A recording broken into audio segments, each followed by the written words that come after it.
Bueno, buenas tardes a todos, a todas. Qué alegría volver a vernos después de estos meses de receso. Nosotros nos tomamos vacaciones, estuvimos trabajando también, pero bueno, las charlas terminaron a fines de noviembre y como establece nuestro reglamento, ahora en abril, primera semana de abril, retomamos el contacto con nuestras actividades, nuestras charlas. Ya tenemos unas cuantas charlas y presentaciones de libro programadas, así que va a ser un año muy fructífero. Es una alegría enorme verlos a todos de vuelta, ver a los que vienen por primera vez a nuestras charlas y obviamente inaugurar nuestro ciclo académico con la presentación de un libro, que como yo siempre digo, la presentación de un libro es una fiesta. Es una fiesta para el autor,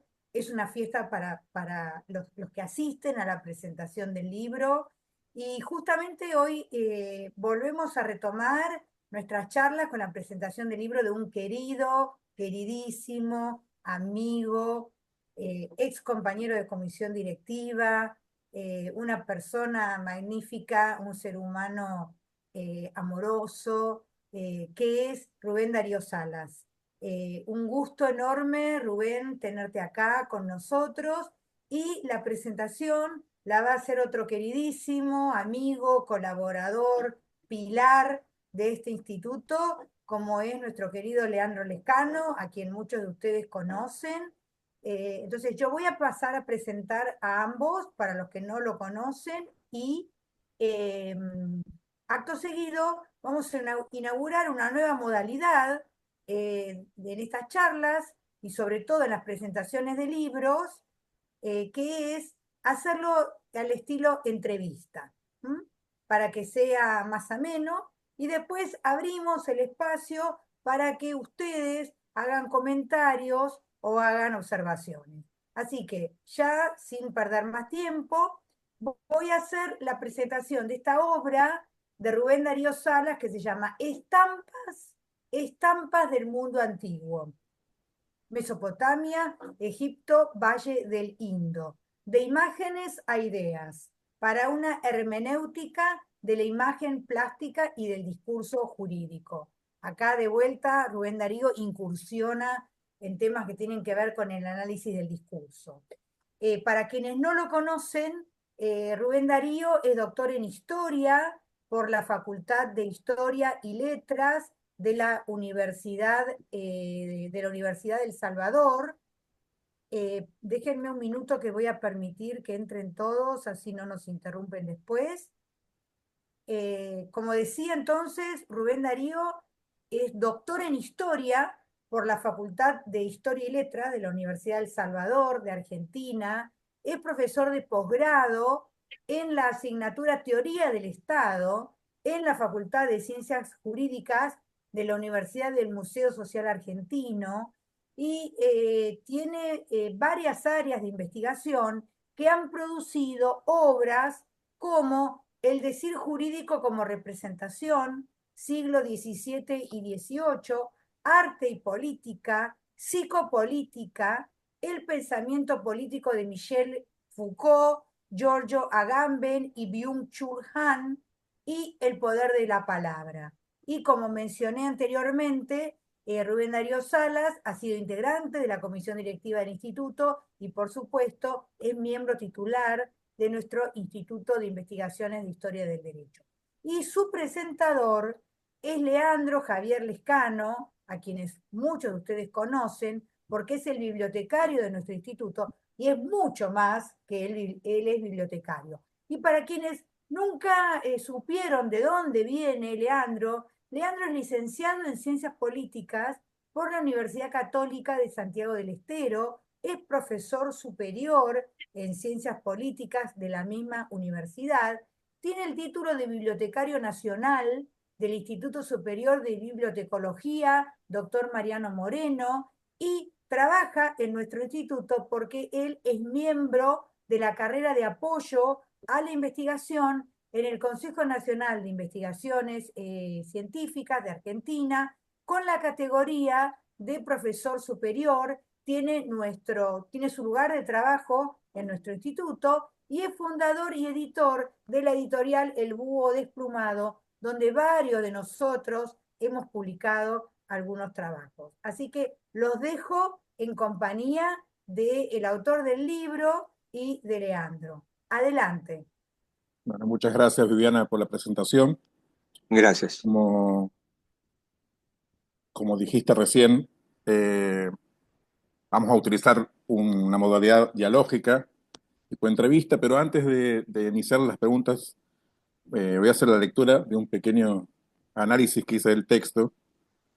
El texto se llama, como bien dijiste, Estampas del Mundo Antiguo, un análisis hermenéutico de las culturas mesopotámica, egipcia y del Valle del Indo, publicado en la Ciudad de Buenos Aires por la Universidad del Museo Social Argentino el año pasado, el año 2024. Esta obra se inscribe en el marco de la historiografía y la antropología cultural.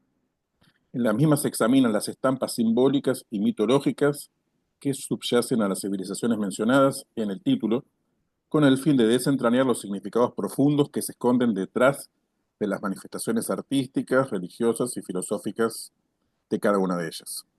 Se analiza la relación entre la imagen y el pensamiento jurídico, así como la influencia de la semiótica no lingüística en la construcción de la realidad cultural. La imagen, en este sentido, antecede a la palabra, estableciendo un entramado simbólico que se expresa más allá de las mismas. La obra se divide en dos partes. La primera desarrolla un acercamiento a la estructura del pensamiento mítico y la segunda analiza las representaciones estéticas y su relación con el pensamiento normativo en cada una de las culturas mencionadas, y se examinan las estampas culturales que las caracterizan con el fin de identificar los patrones y las estructuras que están latentes en las manifestaciones etnológicas. Este libro ofrece una perspectiva innovadora sobre la historia y la cultura de la humanidad al analizar las figuraciones plásticas que caracterizan a las civilizaciones de Mesopotamia, de Egipto y del Valle del Indo. Querido Rubén, ¿nos puedes contar un poquito cómo nace el interés por este tema, por favor? Sí, primero muchas gracias a Viviana por la presentación.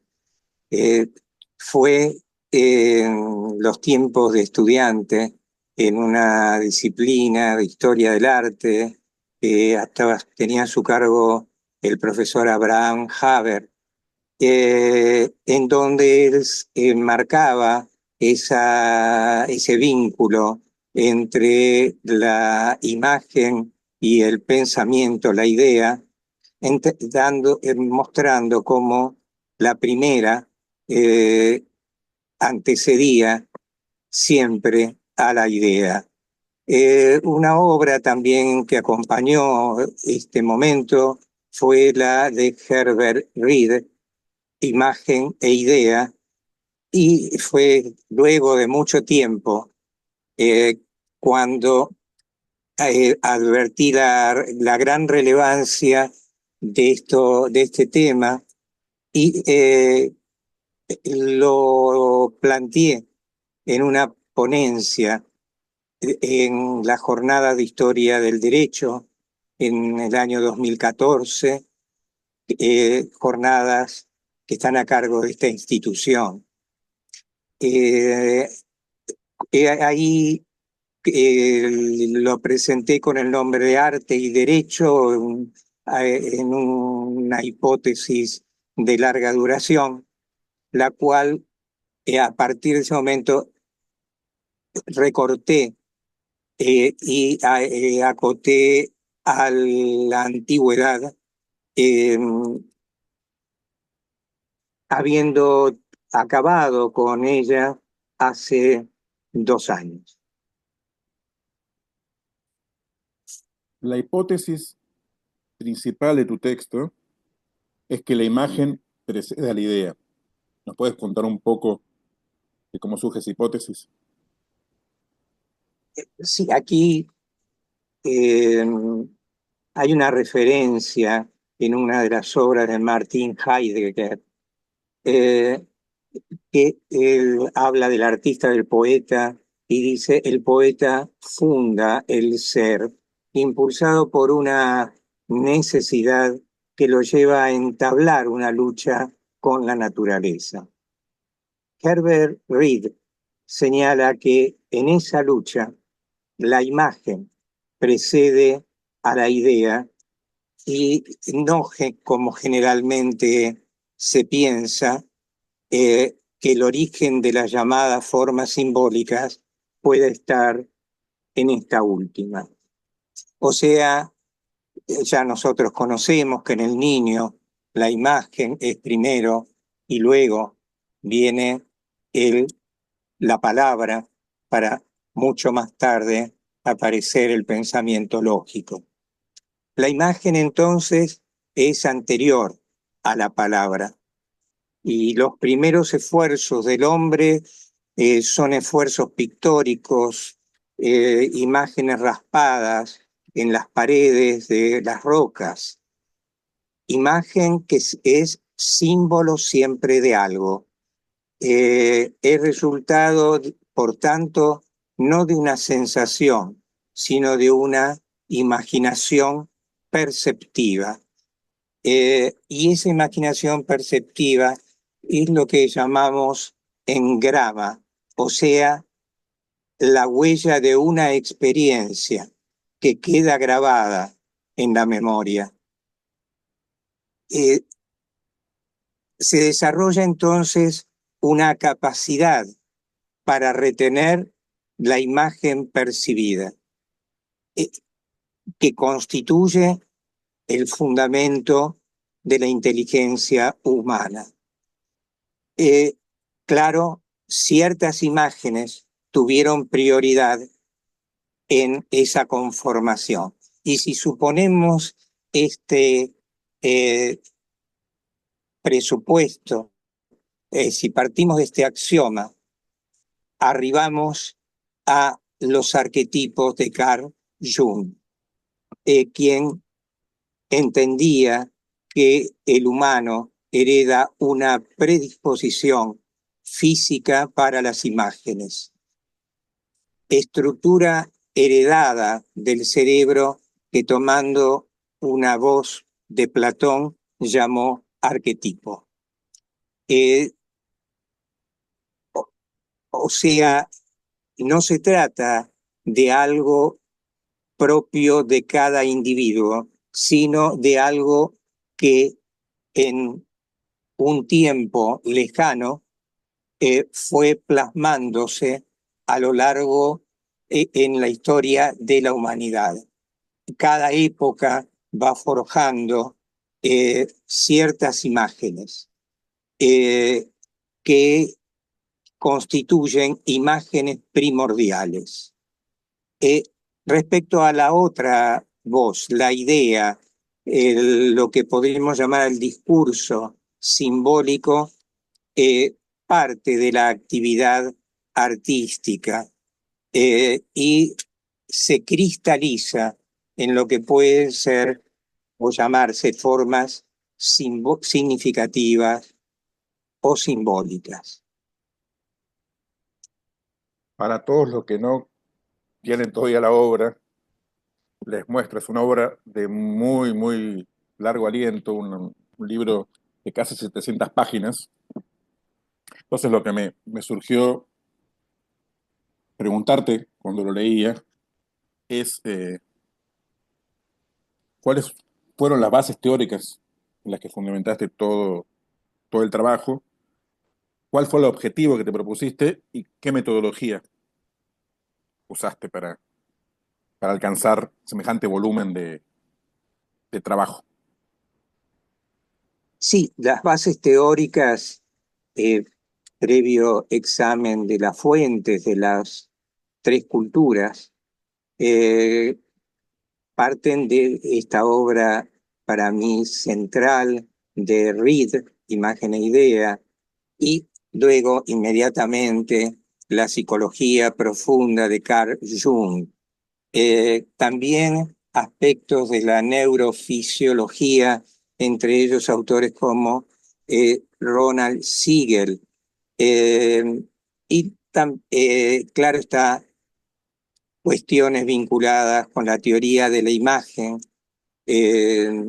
la filosofía de las formas simbólicas, y aquí me remití a la obra de Ernst Cassirer,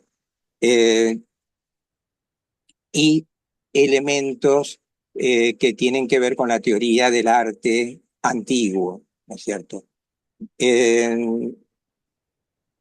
O sea, con todo ello, eh, constituí un corpus eh, cuya intención era mostrar que hacer una hermenéutica eh, de estos textos implicaba que ya los textos amurábicos, la legislación egipcia a través, por ejemplo, del llamado Libro de los Muertos y las leyes de Manú en el Valle del Indo, brotan de imágenes, pero de imágenes que constituyen una fuerza mágica que ofrece resistencia a cualquier lectura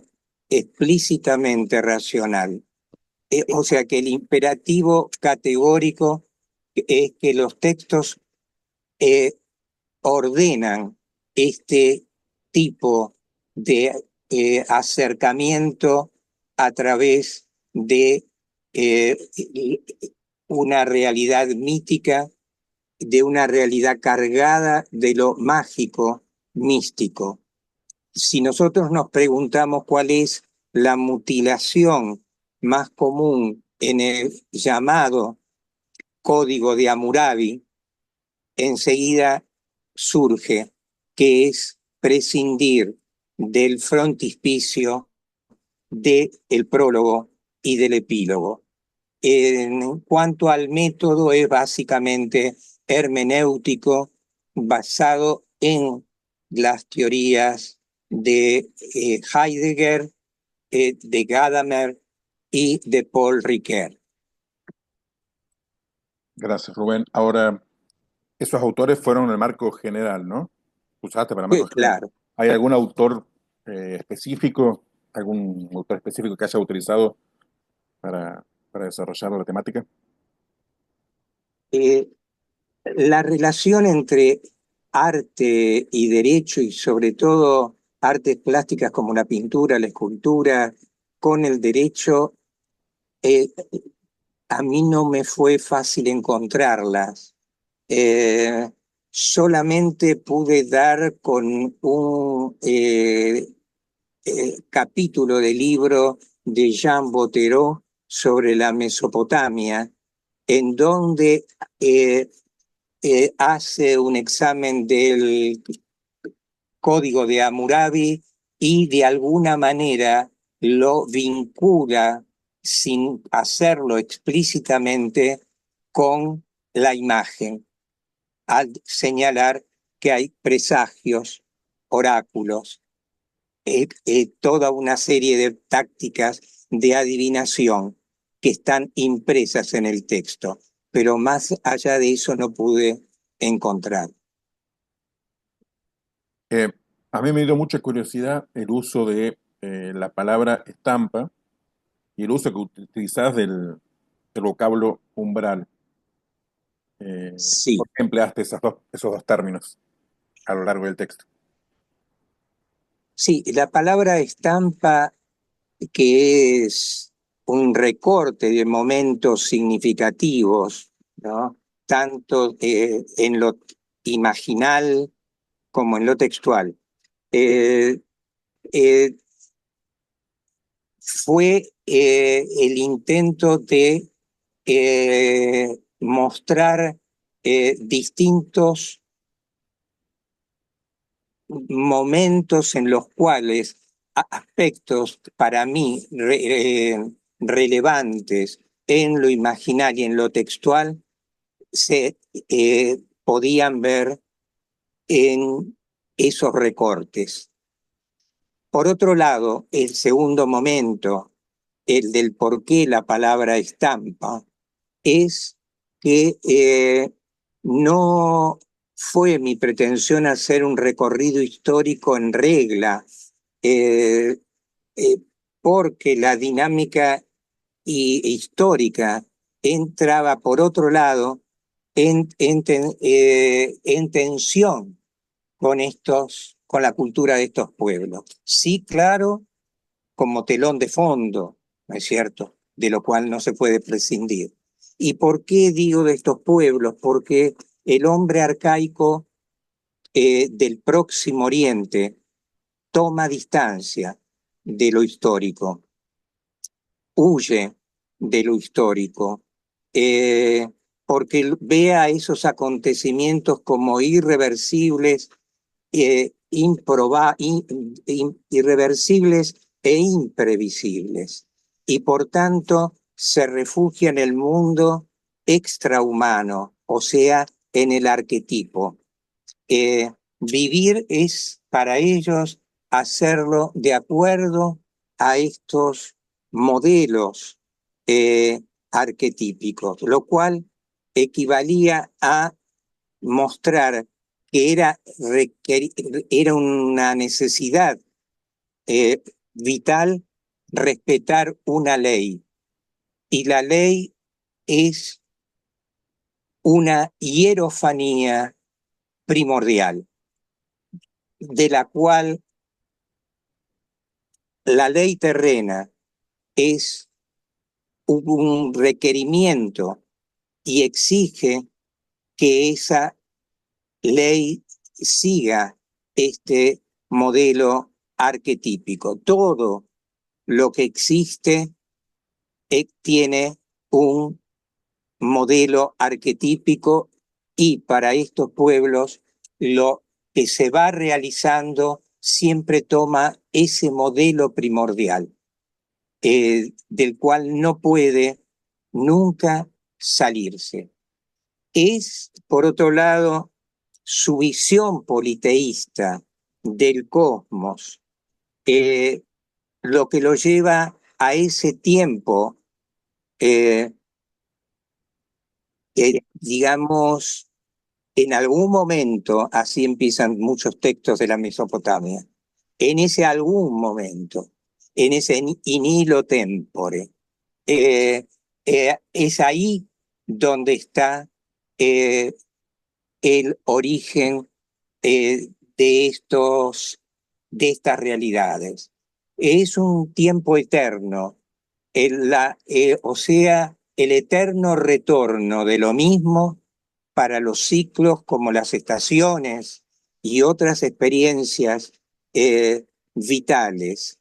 Y cuando no es el eterno retorno de lo mismo, sino modificado, como en el caso de la India, donde hay una creación, agotamiento, disolución y luego recreación, y en una constante rueda, y por tanto no hay una vuelta a lo mismo. Todo esto parte siempre de una imagen primordial que reside ¿dónde? En lo que Jung llama inconsciente colectivo. Ese sería el Eh, caso de...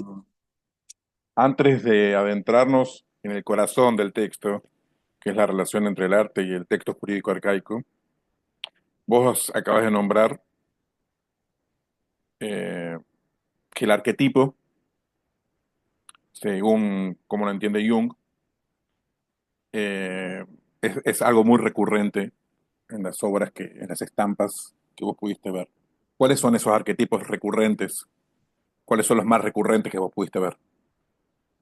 Sí, los más recurrentes que luego se aparecen en los distintos textos, bueno, uno es el simbolismo de los elementos geométricos, ¿no? Las formas puras, desde la línea, cuadrado, círculo, triángulo. Luego las imágenes del nivel, para lo cual se habla del vuelo o del viaje o también del viaje no solo a lo celeste, sino al inframundo, ¿no? Otras son, y primeras casi, las imágenes de luz y oscuridad, sol y luna, imágenes arquetípicas cósmico-telúricas, como el árbol, el agua, o sea, los elementos, el padre, la madre y el padre, ¿no? Eh, Uno en el instintivo, el otro como el representante de la ley y de la prohibición, que también se ve en el niño. La imagen arquetípica del animal, algunos de ellos, claro, como los animales tónicos, como la serpiente, el símbolo de la resurrección, el toro, entre otros, y aquello que es el elemento de la dureza, de la fuerza, como la piedra. Rubén, ¿vos encontraste algún esquema eh, que pueda explicar la relación entre el arte y el texto jurídico arcaico? Sí, recién mencionábamos las formas geométricas, ¿no es cierto? Que están en la base tanto de lo imaginal, de la construcción, de la representación que nos hacemos de algo, y también en lo plástico, cuando eso se proyecta en la obra de arte. Y todas convergen en un referente. Ese referente es el que permite la construcción de todo lo existente, y es el cuerpo humano. La línea recta y el encuadre vertical horizontal están en todo el dispositivo del arte y del derecho. El, el camino recto a seguir, ¿no? La línea recta. Lo que luego los griegos en su racionalización llamarían rectitud, ¿no? El camino recto a seguir, el derecho. Eh, eh, o sea, que las leyes se van a disponer horizontalmente,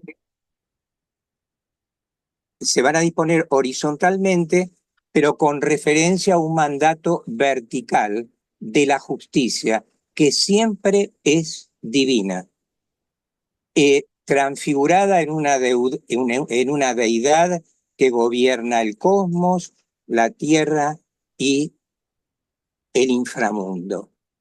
Y cuando hablamos de la tierra y hablamos del cosmos y la tierra, hablamos de un tipo de justicia conectiva.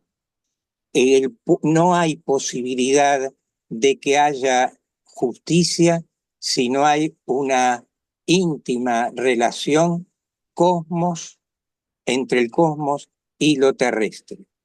Esa justicia conectiva que en Egipto se ve de la manera más concluyente a través de la diosa Maat, que es un principio preontológico anterior a la creación y que está en el faraón. ¿Quién es el mediador? El que en este mundo, entre el cosmos y lo terrenal, él. Él es la justicia. Él, como dice el texto, en tu boca está la orden imperativa, en tu corazón el entendimiento. Tú eres el ámbito donde se encuentra Maat. Ahí en Él es el que rige y toda la legislación, que no hay codificación, no se ha encontrado en Egipto codificación, pero toda la legislación confluye en esta figura del Dios viviente que es el faraón.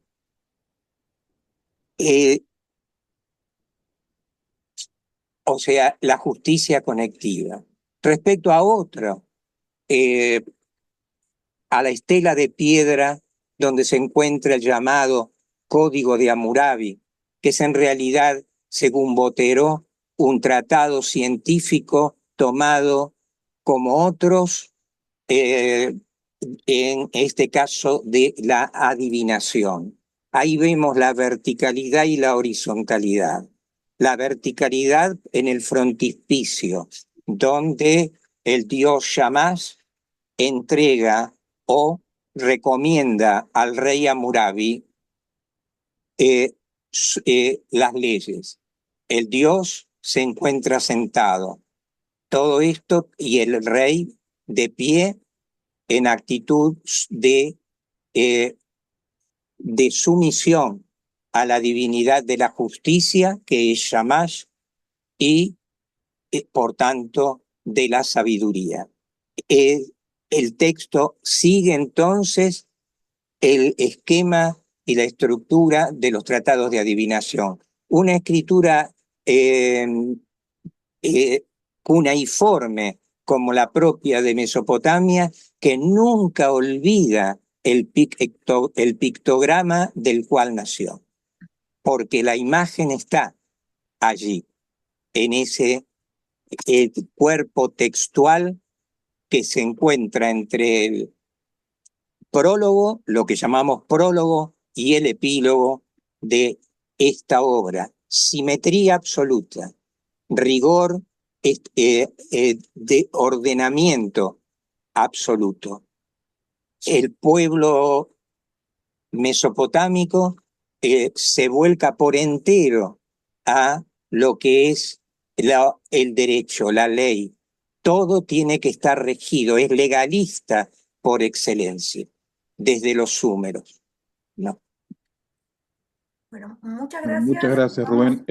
Nos termina el tiempo de este Sí, sí. bloque, así Sí, que salimos y volvemos a entrar y continuamos entonces con la entrevista y después abrimos un espacio breve para las Perfecto. preguntas. Así que Listo. volvemos a Entramos. entrar con el mismo link.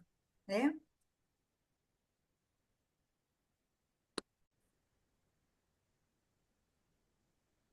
Bueno, continuamos entonces con la segunda parte de esta presentación de la obra del doctor Rubén Darío Salas, que está a cargo del licenciado Leandro Lescano. Leandro, te doy el uso de la palabra.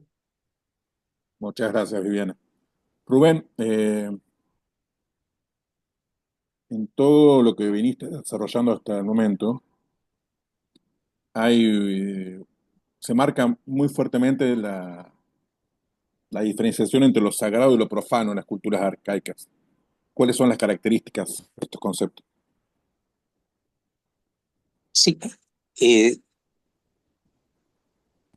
Nosotros nos encontramos, por ejemplo, retomando ese tratado o código de Hammurabi y la imagen del frontispicio con un encuadramiento en donde hay ritmos sucesivos, lineales, que si uno puede verificarlo rápidamente en una imagen del código, en donde el rey sentado tiene en su falda líneas horizontales marcadas y el trono es una serie de encuadramientos como si fuese una puesta en abismo. Esto encuentra su réplica en el cuerpo textual. ¿Cómo encuentra su réplica? En ese ritmo constante, monótono, de el condicional imperativo sí, o sea, la prótasis, como le llaman los gramáticos,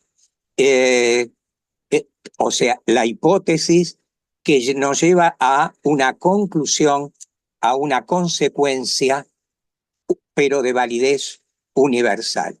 Ahí, si nosotros lo tomamos desde nuestra mirada del derecho real, de la familia, del derecho penal, y cometemos un pequeño desliz por el hecho de que eh, esto que para nosotros es profano, lo familiar o las cuestiones cotidianas, para ellos no. El hombre arcaico no conoce lo profano. Todo está dispuesto por los dioses. De manera diferente en Egipto, en Mesopotamia o en el Valle del Indo, pero todo ha sido ya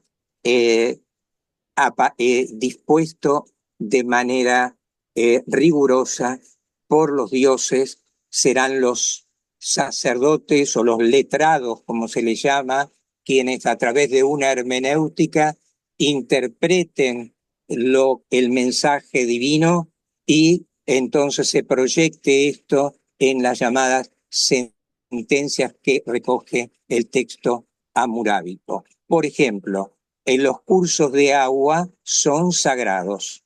En una operación donde hay una tierra, alguien que la vende y ¿qué es lo que va a ocurrir? Bueno, que la tierra está ligada fielmente al dueño, o mejor, al posesor, porque los dueños son los dioses, al posesor. Entonces, esa tierra, ¿cómo no la puedo vender si primero no rompo el lazo que une a el posesor con ella? ¿Cómo se hace? Se arroja un terrón de tierra al agua, entonces a esta disuelve en lo que es un ritual prejurídico ese lazo existente. O sea, que el mundo arcaico ignora los elementos profanos y no se pueden manipular de cualquier forma los símbolos talismáticos. Es decir, todo aquello que tenga una finalidad, pesca, caza, agricultura, responde a un ritual y el ritual hace que el tiempo se afirme, hace que haya comunidad. Hoy tenemos comunicación sin comunidad, ¿no? Bueno, aquí lo que se busca es la comunidad.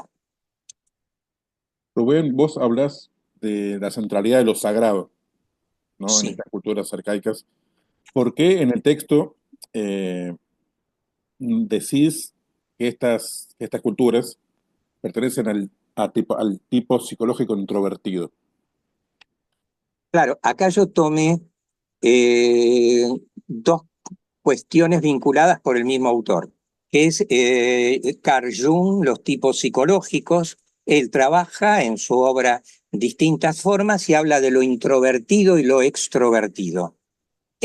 Y la última parte del trabajo de tipo psicológico lo vincula y toma como referencia y análisis la obra de Wilhelm Worringer, que es Abstracción y Naturaleza.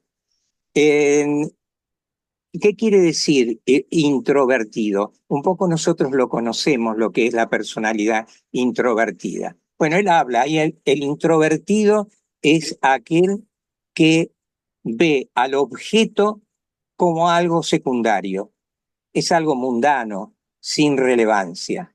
Y en cambio, el extrovertido griego, por ejemplo, romano, es aquel que cree que la realidad y la naturaleza tienen sentido siempre que él les inspire algo.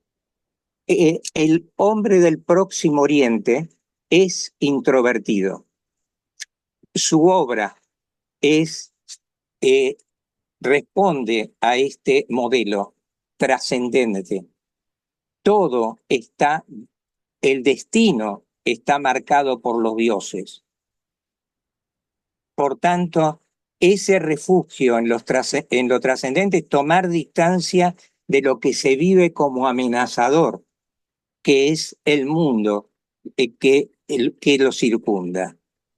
Esto lo vemos en la nuevamente en el texto hamurábico, como la atención se centra en el prólogo, en el epílogo, en donde además el estilo es poético y de una poesía épica, y en cambio en un lugar menor, no sin importancia, pero en un lugar menor dentro del texto, en el cuerpo de leyes, en ese sí condicional, ahí jerárquicamente ocupa un renglón de otras características. No es el objeto externo, no, no, no. Ese hablar en la sentencia de cuestiones de familia, de lo que llamaríamos nosotros economía, etcétera, tiene un carácter sagrado. Todo el destino lo han hecho los dioses. No hay otra forma. Ahora, en este caso, el Boringa señala que en el afán de abstracción, el ansia de autoalienación del yo es incomparablemente más intenso que lo que yo puedo observar en el extrovertido, en el empático. Y ahí toma él la teoría del Einfühlung, o sea, la teoría de la proyección sentimental o empatía. Dice, esta actitud ante lo trascendente, un impulso por redimirse de aquello contingente que da la vida. Porque la vida es, para este filósofo, dice, la vida para estos pueblos es un elemento que no permite el goce estético. Y por eso emplea una frase: existe una agorafobia espiritual. Rubén, yo tengo una última pregunta y después creo que vos querías leer un texto como para darle cierre a la entrevista. Después de ver y rever un montón de veces las decenas de estampas que ilustran tu libro, me preguntaba por qué siempre se vuelve un repertorio, hay un repertorio geométrico recurrente en estas culturas de impronta neolítica. Sí, lo geométrico, que está justamente en eso que yo llamé el umbral como punto de partida, es el ámbito aquel donde, según los estudiosos, domina el miedo. Y en lugar de ir a la figuración vitalista, se refugia en las figuras puras de la geometría. Ahora bien, esas figuras puras, cuadrado, círculo, triángulo, por ejemplo, que también se ven en los mandalas de la India, donde el arquetipo está ahí presente y no hay duda de que está presente, todo ese mundo está influyendo a las culturas del Próximo Oriente. Ellas son las que en una figuración no vitalista, abstracta, proyectan ese mundo geométrico, nuevamente porque el hombre es geométrico. Basta que nos paremos y extendamos los brazos y nos vemos en la figura geométrica. El egipcio, para mostrar esa distancia de lo hierático, de los faraones, de lo eterno, pega los brazos al cuerpo, no los deja flotar como ramas de un árbol.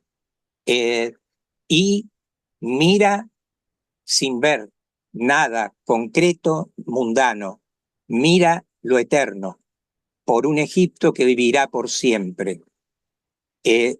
Una actitud que nunca va a tener el mesopotámico para quien todo es muy pesimista, porque para ellos la creación es algo que no es definitivo, que se mueve bastante. Para el egipcio, no. ¿Por qué? Y bueno, tiene al Dios viviente entre ellos. La momia es justamente una expresión que significa nobleza, estatus, cambio de estatus cuando voy al más allá. Ahí, según el egipcio, ahí estamos en otro estatus distinto, justo de voz.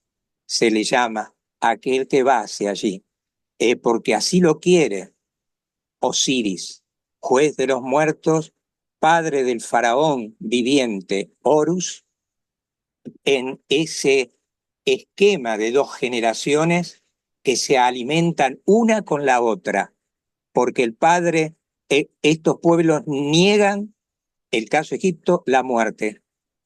No porque no sepa que el cuerpo se muere, sí, pero hay una continuación no querida en los mesopotámicos y sí querida en el egipcio.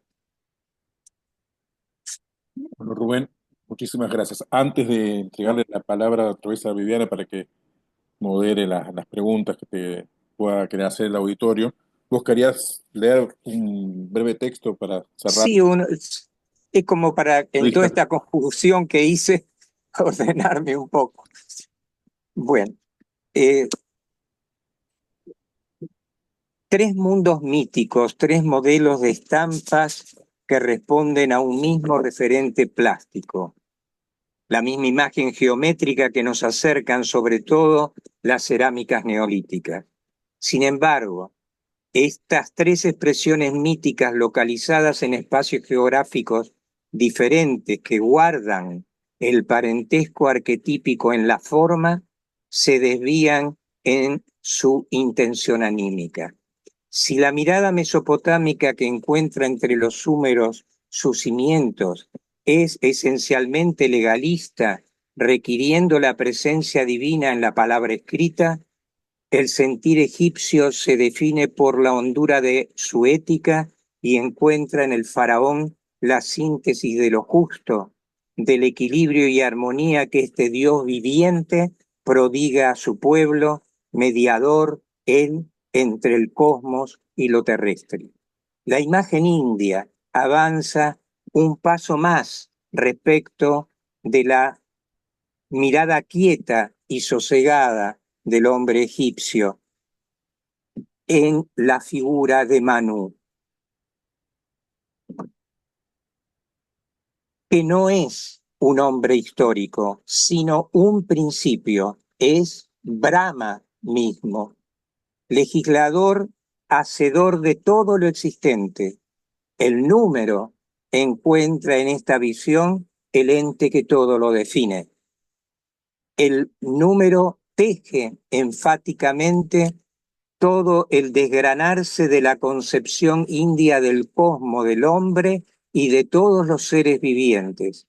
Igual que en el mesopotámico y el egipcio, domina también la visión cíclica del tiempo. Sin embargo, se aparta del estatismo que tiñe la intuición temporal de estos pueblos y adopta una actitud dinámica, vertiginosa.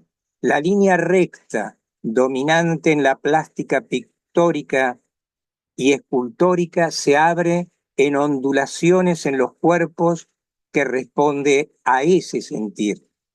En tanto la más absoluta rigidez de la línea recta domina en Egipto y Mesopotamia.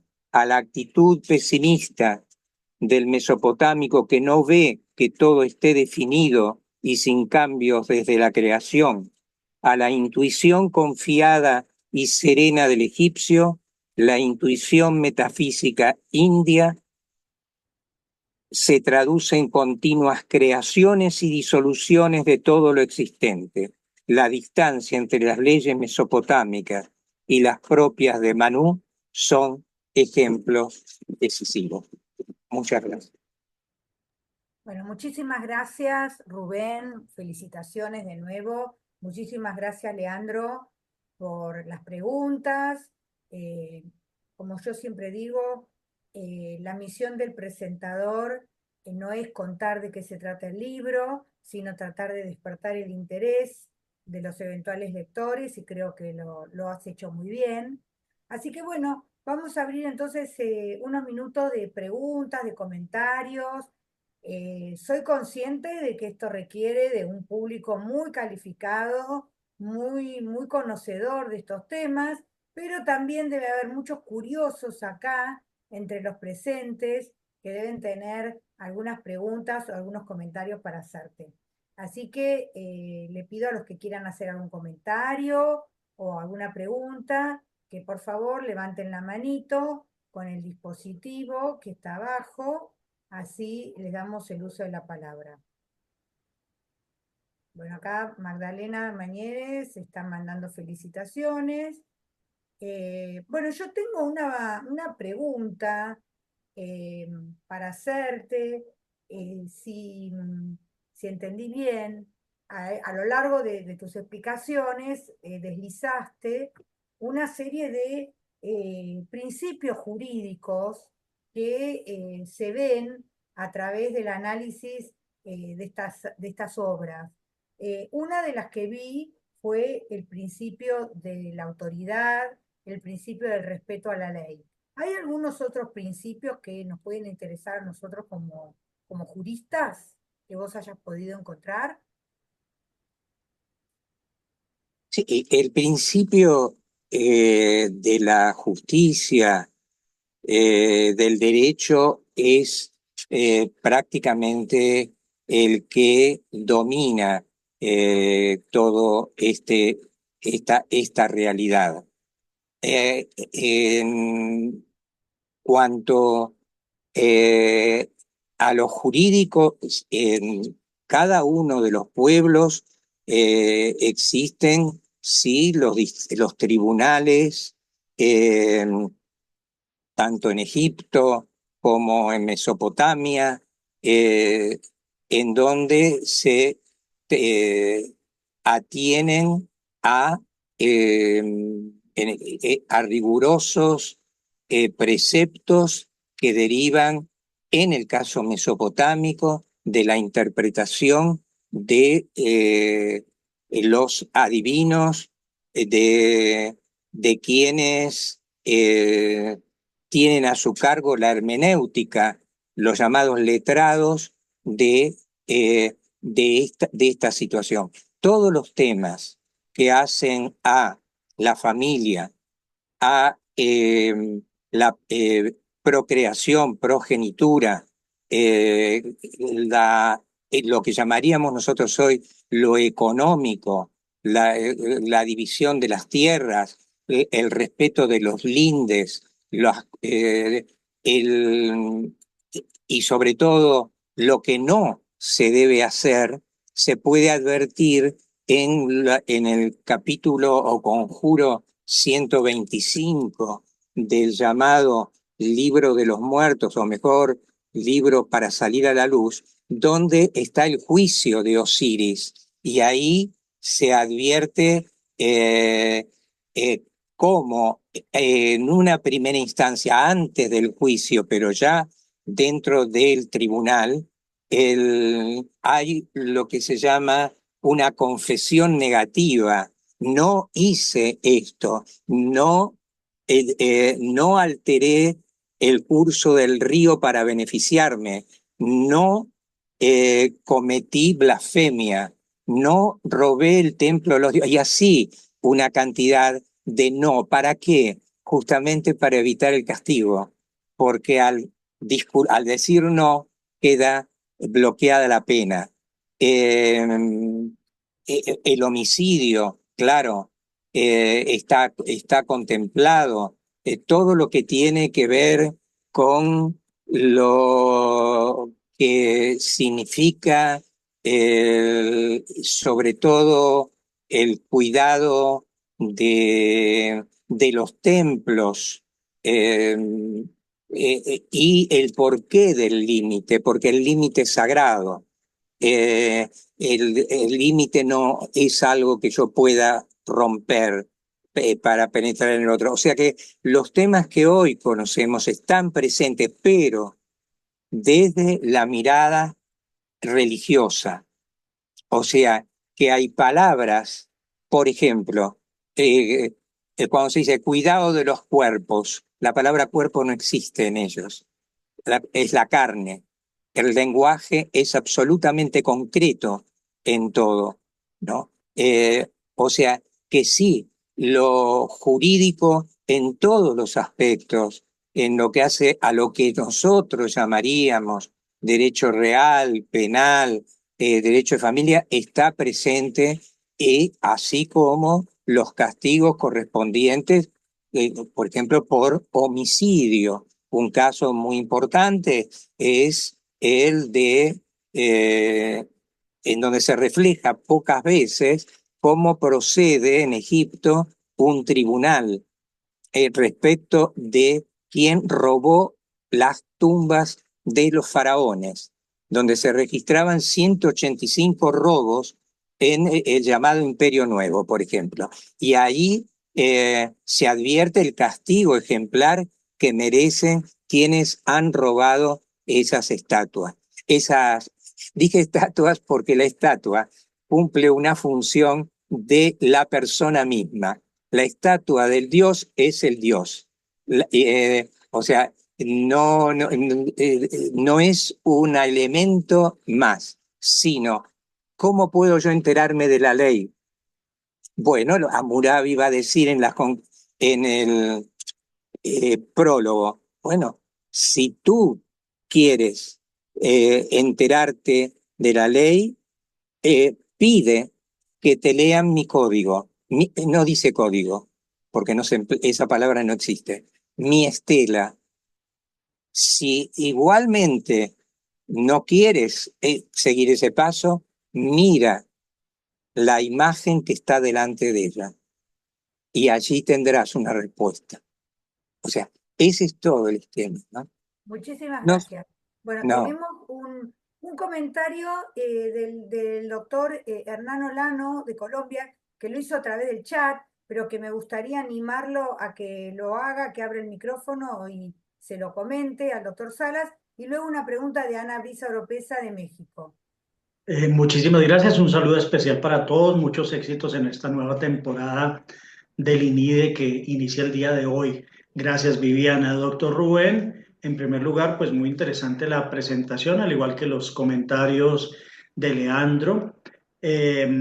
Yo quería preguntar algo, y es que he entendido realmente que aparte del código de Hammurabi hay otros, digamos, documentos pétreos, por así decirlos, como el cilindro de Ciro. ¿Qué otros documentos ha podido usted identificar también dentro del libro que nos dejen esa estela de seguimiento de esos textos de la antigüedad? Muchísimas gracias. No. Bueno, anterior al código de Hammurabi están los llamados códigos pre-hammurabicos, pero que no se encuentran completos por el material en el que fueron hechos, ¿no es cierto? Siguen el mismo esquema eh, propio de los tratados de adivinación con el bicondicional. Sí, y y un comentario de validez universal. O sea que el texto de Hammurabi es importante, sobre todo porque es el que se encontró completo, pero que el mismo eh, esquema lo puedo encontrar en códigos anteriores, por ejemplo, del rey Lipit Ishtar, anterior, que a su vez tiene un himno muy interesante, porque va describiendo mejor que el código, o que el escrito, la ley que él realiza, el camino y cómo él es nombrado por el Dios para hacer este tipo después de acertos. Luego está otro un poquito anterior del rey Ur-Nama o Ur-Namu. También le falta el prólogo, ¿no es cierto? Lo que nosotros llamamos prólogo. En general, las medidas que tienen que ver con lo que llamaríamos penal son más suaves en estos dos, de Lepistar y de Urnama, que aquello que aparece en muchos casos en Hammurabi. Que en realidad, usted me da la posibilidad de que yo lo diga, yo empleo la palabra sentencia. ¿Por qué? Porque la estela son sentencias judiciales y entonces están incompletas. ¿Por qué? Porque el rey ha sido inspirado para tomar aspectos centrales y no, y algo que me sorprende a mí, que puede sorprendernos a cualquiera, que seguimos la lectura muy racionalista, ¿no es cierto? Es que me habla de los golpes que le da el hijo a un padre. Inmediatamente esperamos que hable de parricidio. No, habla de las profesiones, lo que llamamos profesiones liberales del médico. ¿Por qué? Porque es el que tiene que curar las heridas. Bueno, Rubén, nos estamos quedando sin tiempo y no quiero darle la oportunidad a la doctora Ana Brisa Oropesa Chávez de México para hacer la pregunta. Nos quedan 9 minutos en total, ¿eh? Adelante, Ana. Bueno, muy bien, muchas gracias por la muy docta presentación. Yo voy a hablar desde lo profano, es decir, desde mi profunda ignorancia en la materia, pero cuando habla de justicia, doctor, ¿qué se entiende por justicia en esta época? ¿Tiene que ver, no sé, como en los pueblos prehispánicos con un tema del equilibrio?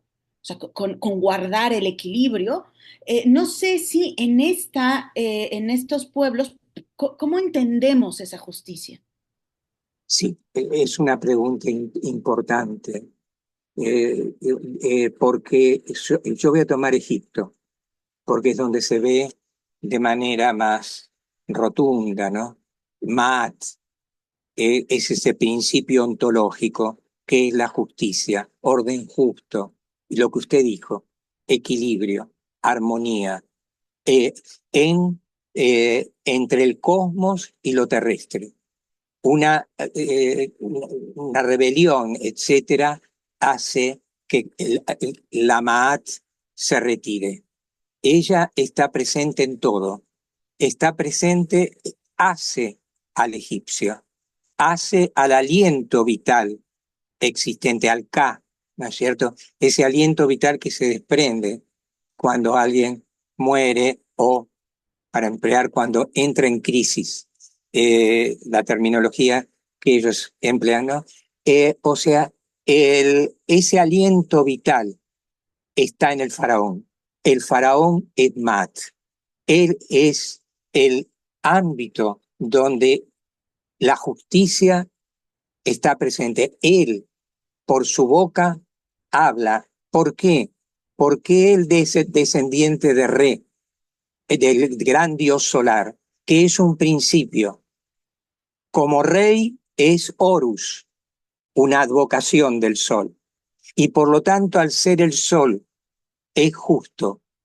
Es justo para Mesopotamia, para Egipto, no así en Mesopotamia, ¿no? Pero ese viaje solar en donde el dios Re y el faraón parten del oriente, llegan a occidente en la barca solar, ahí va Maat, ella lo conduce, ella conduce el cosmos, pero a su vez va por el inframundo, donde el poder se lo entrega a Osiris, que es su juez, ¿no es cierto?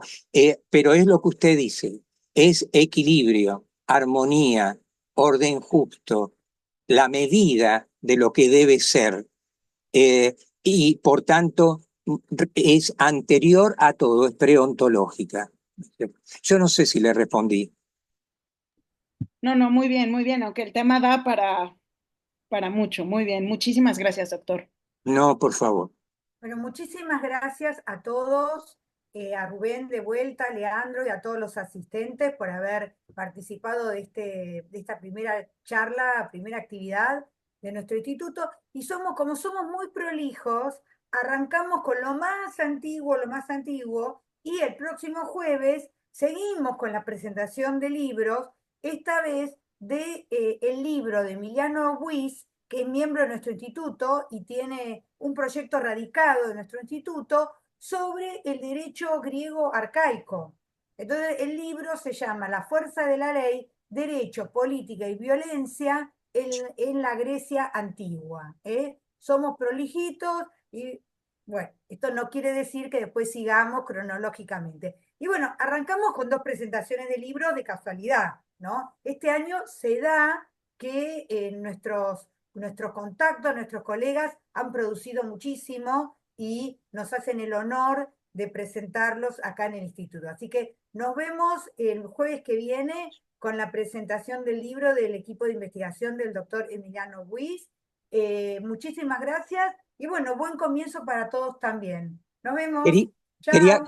Quería decir algo. Sí. Solamente agradecer a ustedes, al Instituto de Historia del Derecho, por esta posibilidad y a las autoridades de la Universidad del Museo Social Argentino por haber accedido a su sello editorial en el libro. Muchísimas gracias. Y Gracias, muchísimas Rubén. gracias a todos. Gracias, Rubén. Muchas Gracias, gracias, Leandro. buena semana. Gracias, buena Gracias, semana, nos Rubén. vemos. Salud.